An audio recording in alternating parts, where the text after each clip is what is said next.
Coming up on 2.5 Geeks, we're going to take a look at an ASUS transformer, a slew of NVIDIA announcements, a small form factor gaming PC from Falcon Northwest, and a whole lot more. It rocked in the benchmarks. We're going to up the ante a little bit. Processing power, I kind of understand this. Oh, hi. Welcome back to 2.5 Geeks. I'm Ayaz Akhtar alongside Marco Chiappetta and Dave Altavilla. How's it going? First, we'll throw to Dave. How are you? Doing fine this evening, my friend. It's good to see you once again. I think it's been a week or two. It's been a while, yeah. I've aged horribly, as has Dave. Marco, how's it going? Okay. I have been better. So I'm getting over a little cold, so I might cough on you guys a few times. I am also freshly back from a trip to Montreal to see NVIDIA, and while I was out of the country, I got hit with a Bell's palsy, so I don't know if you'll notice, but this half of my face is paralyzed. Sounds great. So if I scare any little kids watching, or I slur my words, or I dribble, everybody's got to take a shot. Sounds like it's like an early Halloween, yeah. It's the paralyzed face drinking game. I really should have brought my my whiskey up. I just got anyway. I'll have to do that later. You guys at home, you can pause the podcast, get yourself a shot glass and your favorite spirit, because this is a Halloween kind of thing. You get what I'm doing there? Let's forget that. I'm not good at the joke. That was rough, dude. Thanks. Rough segue. Thank you so much. Let's talk about something completely different. Let's talk about this ASUS Transformer Book T100TA. This is a Bay Trail tablet. What do you got, Dave? Yes, sir. The folks from ASUS were first out of the gate, I guess, at least for us, in terms of getting their latest Windows 8.1 or Surface competitive slate out there, if you will. And it is based on Intel's Bay Trail quad-core processor. And actually, it kind of really hits a sweet spot in terms of price, performance, and features that I think make a lot of sense when you consider the alternatives out there. This is a full Windows 8.1 installation. It's not Windows RT, but they're able to hit $349 for a 32 gig tablet, and performance is pretty solid as well. So this is using that transformer build, so we're talking about that hybrid style where you can rip off the screen. How is the actual build quality? Is it something that it's an everyday kind of device, or does it seem a little chintzy? No, actually, it's built well. You know, and there's some, I guess, concessions you have to make when you think about the $349 price point for a 32 gig based, 32 gigs of storage based device, quad core, 2 gig of RAM. Okay, so it's got a fairly good complement of component level horsepower, but you've got to look at some concessions along the way. One of the areas obviously is the display. That's a big cost component in many of these tablet builds, and 1366 by 768 is the native res for the display on this device. Now personally, for me, in a 10.1 inch slate, I don't mind that. That's not too bad. I mean, certainly there's higher resolution displays in a 10-inch form factor out there right now. iPads get the Retina display. You can think of a number of Android slates out there offering higher resolution, full 1080p displays. This is not. But again, to me, it's what works. And when you have navigated around in this thing, browsed a few web pages, gone ahead and used a few apps. Certainly Office 2013 is available as part of the bundle, part of that $349. You get the full Office suite on the bundle. So when you use that and you're using it at the resolution of the panel, and when the screen real estate that's available to you in 10.1 inches, you find out, at least in my opinion, that it's very serviceable. I didn't notice, pixel density, and there's a lot of folks that are pixel snobs and look at that, but it wasn't as much of a concern for me. What was impressive to me, and we are just looking at this now, we just got it in actually late last week, so we put up a preview today. We have the full review with benchmarks and battery life testing and all that good stuff coming. What was impressive to me was the performance. You're talking about a 1.8 gigahertz Atom chip, quad-core Atom processor. This is the new Bay Trail processor. Offers significantly better performance per watt versus previous gen Clover Trail Atom architecture from Intel, but also significantly better horsepower in the graphics area. So we saw this device competing with the likes of, and actually surpassing in some tests, the iPad 4 and Google's Nexus 7, the 2013 edition. So pretty good performance there as well. And it's an actual Intel-based machine, so it's a real computer. Does things. How wacky. You can get a little bit of work done. The keyboard's not too bad. It's chiclet style, netbook style keyboard, but comfortable. Key travel on it was actually pretty good. So I would say a comfortable typing experience.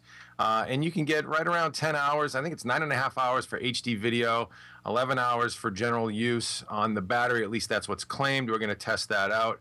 But for $349, where you get the full Windows 8.1 experience, really actually pretty good price point and pretty good feature set for what you're getting for the money.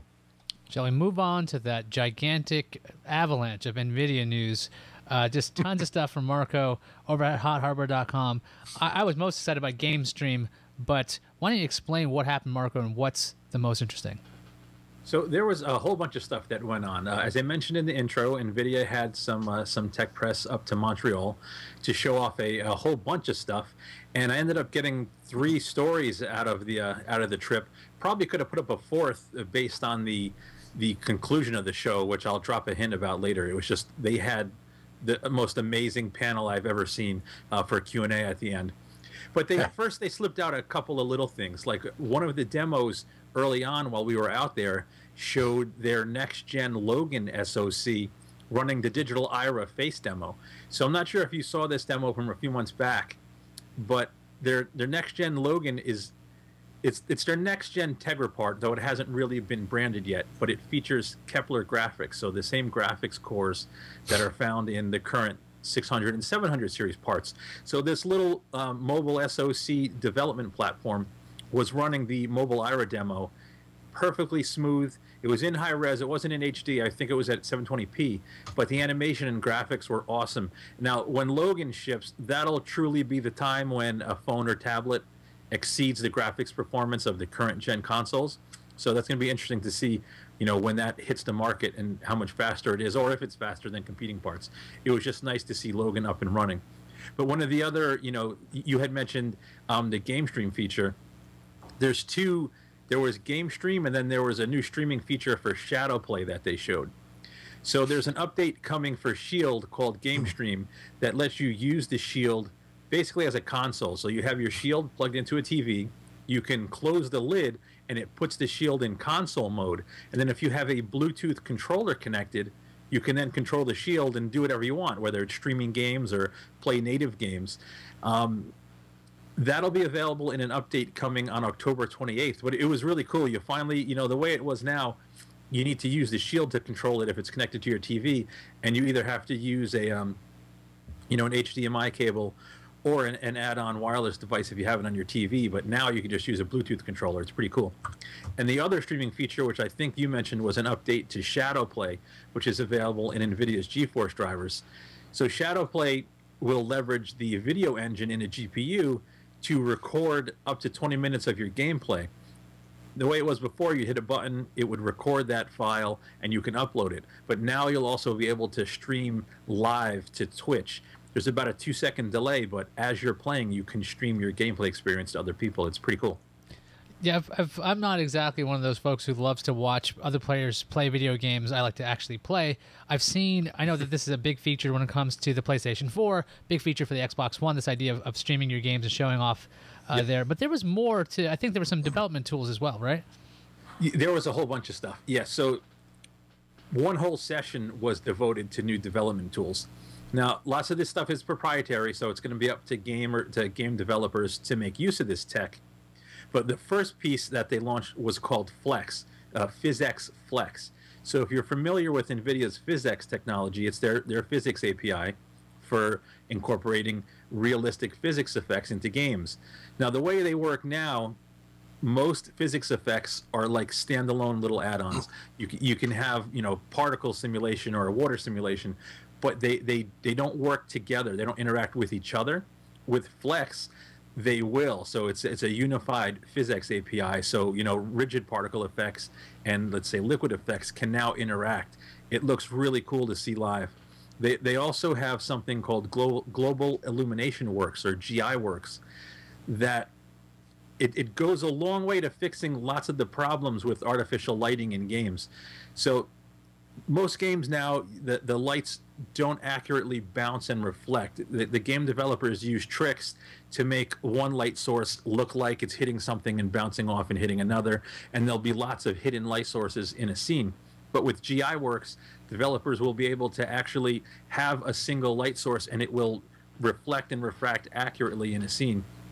There's also a cool part where in one of the demos there's like TV screens off to one side, and the image on the screen is accurately being reflected in the floor. It went a long way to simplifying lighting and having it look more realistic in games. And then the absolute coolest add-on, which we have a video of, you have to come by the site and watch this video. Yeah. It is awesome. It was the flame effects. They called it Flameworks. So most games now, you've probably seen if there's a fire or flames or smoke, it's sort of made up of flat polys or a quad, and if you look at it at certain angles, you can tell it's not really animating properly. But NVIDIA's got a true volumetric flame algorithm and smoke algorithm as well. The flames actually spit out of a dragon's mouth and wrap around a sphere. It is the best flames I've ever seen in any simulated game ever. It looked awesome. Sounds like a ton of announcements for NVIDIA. Any other crazy things that they're working on, or any other hints? Yes, so the two biggest things. One, there was no details, so I'm just going to drop it quick. They announced the GeForce GTX 780 Ti. No specs were given. It's going to launch in November. Based on the model number, you can kind of guess where it's going to fit in the lineup. But the game changer, if it takes off, was something called GSYNC. So right now, no matter what monitor you have, whether it's 144 hertz or 30 hertz, the odds of your video card outputting frames while you're gaming in sync with that screen, whether or not VSync is enabled, it's basically zero. So if you have VSync on and you're not getting the tearing associated when VSync is off, you introduce lag. If you have VSync off and you're just spitting out frames as fast as possible, you get jitteriness, you get tears across your screen where frames are drawn at a different interval than the screen is actually redrawing images. But with GSync, NVIDIA's actually developed a piece of hardware that's going to be incorporated into future monitors that basically allows for variable refresh rates on the screen. So animation, whether it's down to 30 hertz or up to 144 hertz, is perfectly smooth and buttery, no tears, no shearing, no jitteriness. Something you have to see to appreciate. The videos I posted don't convey everything because the camera is only recording, at something like 24 frames per second. But GSync, to see it live, absolutely awesome. It's going to change the way you experience animation on a screen. It sounds like... Go ahead. No, I was going to say, I wonder about that technology. I mean, it's impressive, certainly. And to see it live and to see it in action, it certainly solves a problem that's been it disrupts the immersiveness of gameplay. No question about it. It's just not natural to the eye to see these artifacts, to see the tearing and the jitter. But I wonder how it's going to be adopted, because the solution has to be adopted at the monitor end.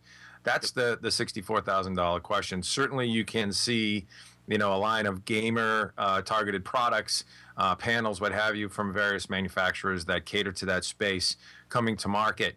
But I wonder how widespread that adoption will be, and how much cost it adds to the panel and things of that nature. So I think I have a decent guess for you. As far as adoption, ASUS is already on board, LG is on board, ViewSonic's on board, and I think it was Philips. ASUS also already announced a 24-inch panel for $399, so it's a slight markup from one of their current high-speed 24-inch panels. As far as adoption, if I were to guess, I'm going to say it's going to be sort of like 3D Vision. Not everybody's going to sell 3D Vision compatible monitors, but if you want one, they're going to be out there, and they're not going to be at a huge premium.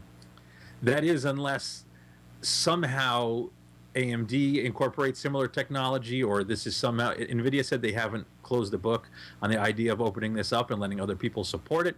So I don't know, we have to see how it plays out. It's when you experience GSync, it was like the first time... I don't know, Dave, let me see if you remember this day, because you were there with me.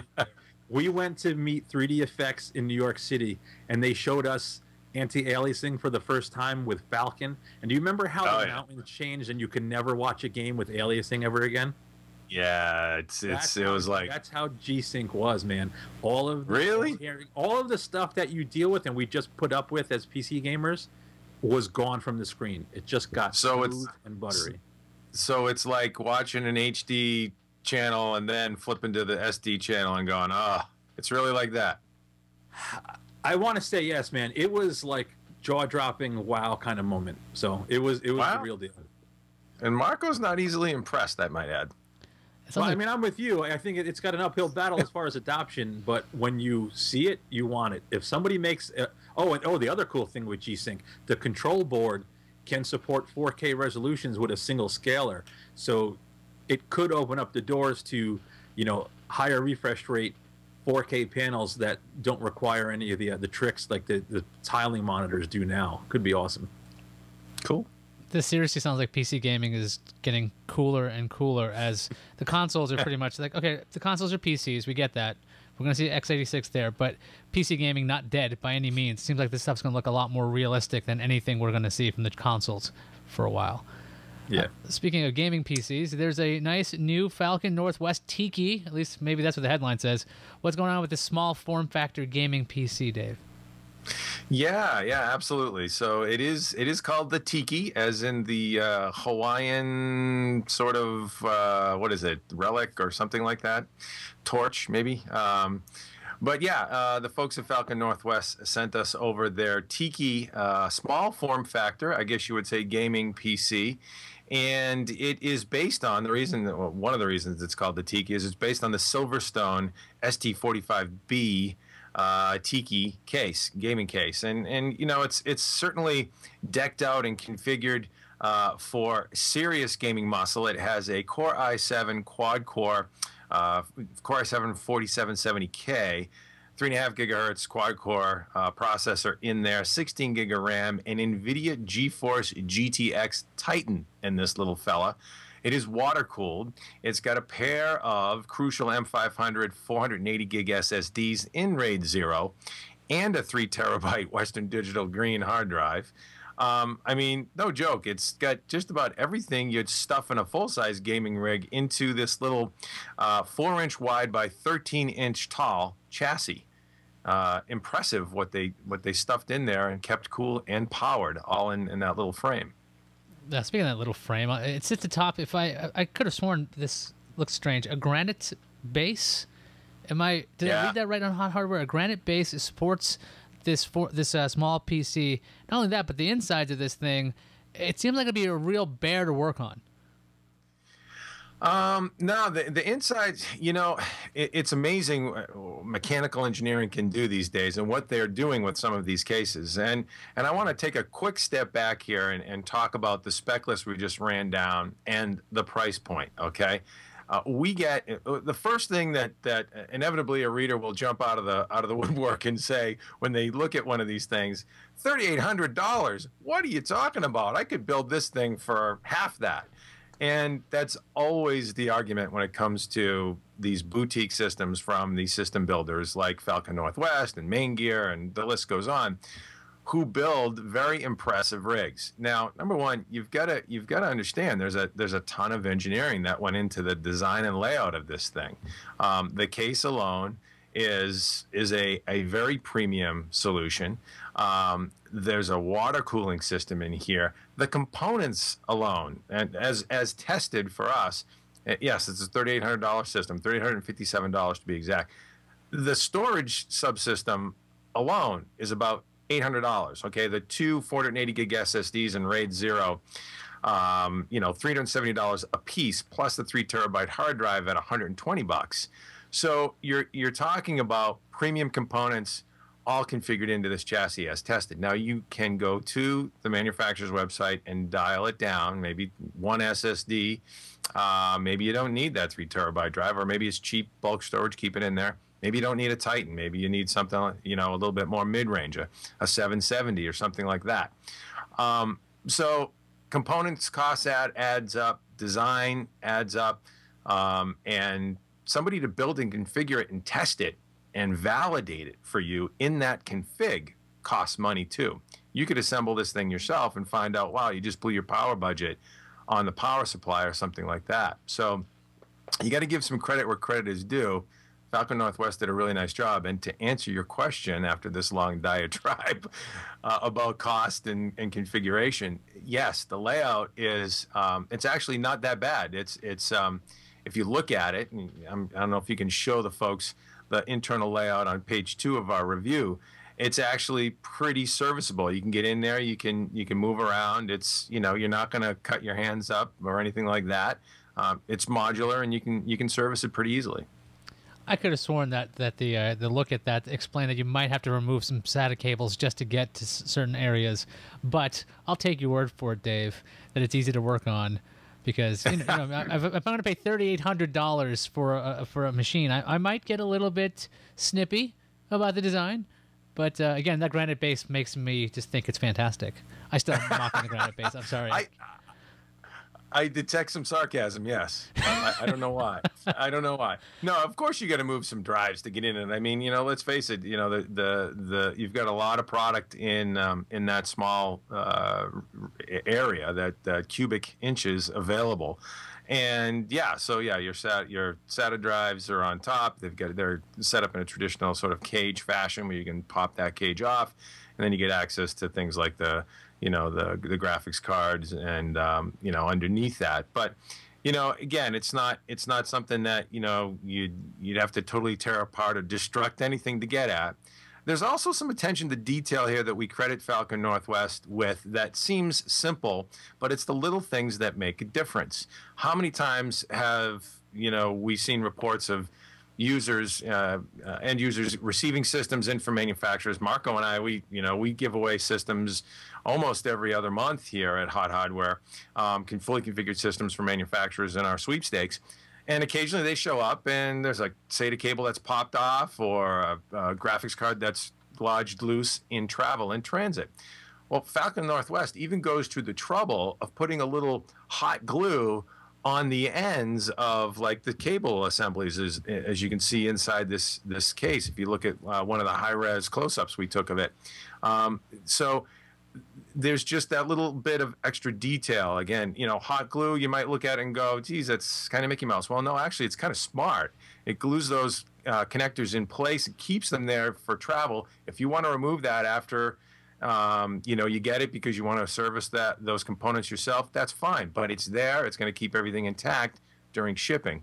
And so you get the little attention to detail goes a long way with us, and we really appreciate it. We gave it high marks and recommend the product wholeheartedly.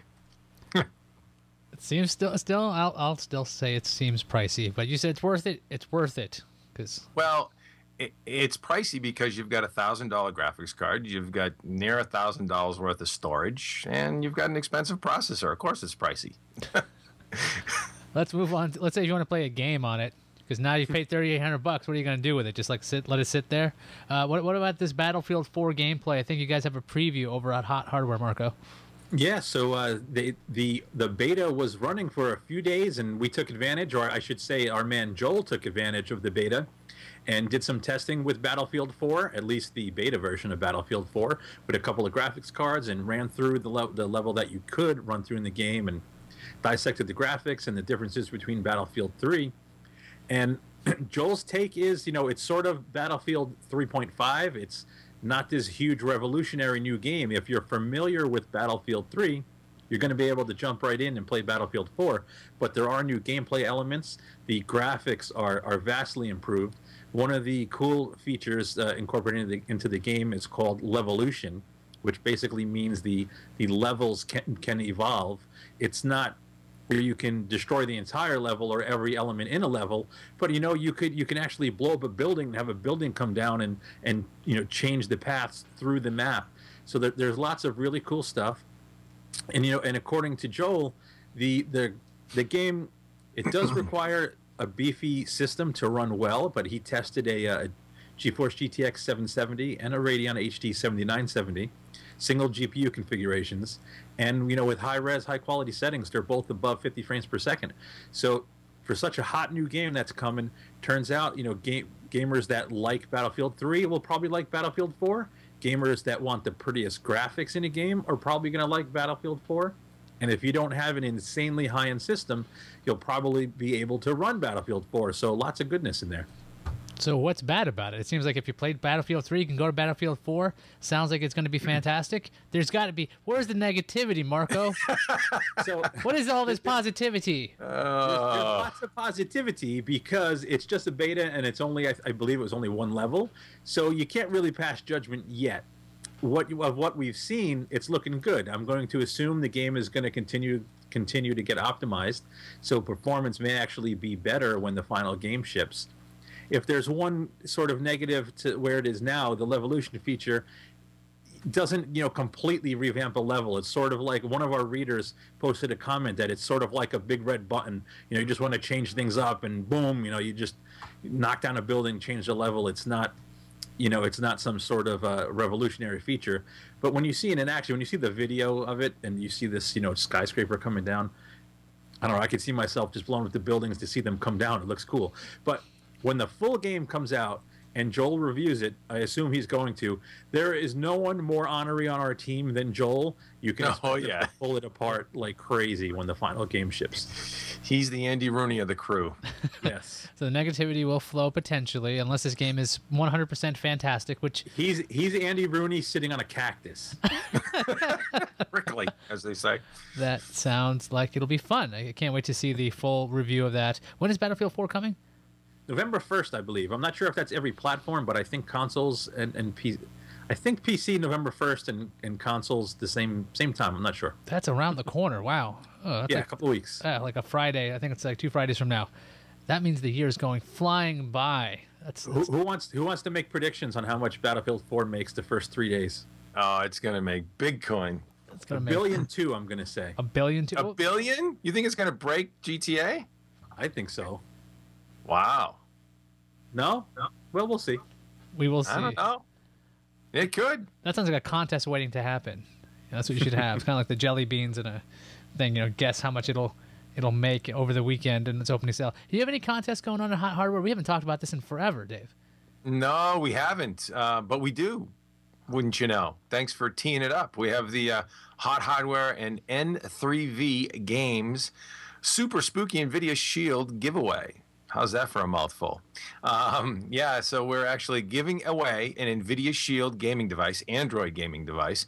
This is a Tegra 4 powered 5-inch, right, Marco? Android slate with a built-in controller, game controller. It's all in one system. It's a gaming handheld and an impressive little device, to be sure. Tegra 4, easily one of the fastest ARM-based with NVIDIA graphics processor systems on a chip on the market these days. Very powerful graphics, certainly rivaling any Android tablet on the market right now. And with the folks of NV3, who are the developers of the very cool Dead on Arrival 2 title, game title that you can get on the Google Play or NVIDIA Tegra Zone store. That is the grand prize, the NVIDIA Shield.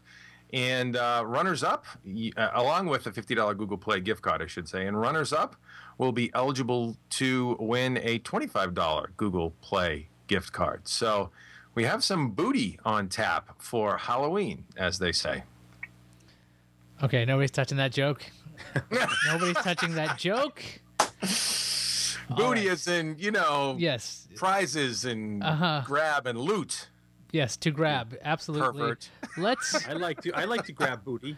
I like grabbing booty too, but this is a family show here. Come on. In case you wanted to enter this contest and or read about any of the stories we talked about, all of that stuff's available at HotHardware.com, or you can go around the web. I'm sure you're sick and tired of hearing me saying this, but I'm going to do it anyway. So deal with it. So youtube.com/HotHardwareVids for all the fantastic video uploads from Hot Hardware in one beautiful location. The folks at Google run that. If you go to Google+, You can go find Hot Hardware there. You got to do a search for it. Look for Hot Hardware on Google+. Lots of content there. Dave constantly going on and on about Hot Hardware stuff. It's really true. So if you can follow both these guys, you can follow me if you wanted to, but that's a whole other problem. You can also go to twitter.com/Hot Hardware for excellent little snippets of information. And then there's facebook.com for the most social of the social, facebook.com/Hot Hardware for more Hot Hardware goodness. And again, if you're like, hey, I can't remember the URLs of these things, go to hothardware.com. Lots of links, lots of stories. Fantastic website. Subscribe to our YouTube channel because we need more subscribers like you, viewers out there. So yeah, Yes, if please. you're in the YouTube page, somewhere around here's a subscribe button. Hit the button. Hit it. Hit it.